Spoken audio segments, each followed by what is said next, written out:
या पद्धतीने मी कॉल दिलेला आहे. खूप कमी कालावधी असतो. त्या स्पीडमध्ये आपल्याला मेसेज थोडक्यात बोलायचा असतो. धन्यवाद.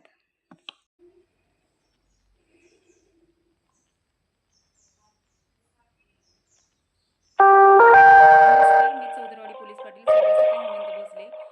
ई-पीक पाहणीची मुदत 30 सप्टेंबर झाली असल्याकारणाने सर्व शेतकऱ्यांनी लवकरात लवकर फार्मर आयडी काढून ई-पीक पाहणी लवकरात लवकर करून घ्यावी. धन्यवाद.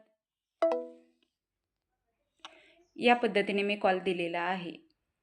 खूप कमी कालावधी असतो. त्या स्पीडमध्ये आपल्याला मेसेज थोडक्यात बोलायचा असतो.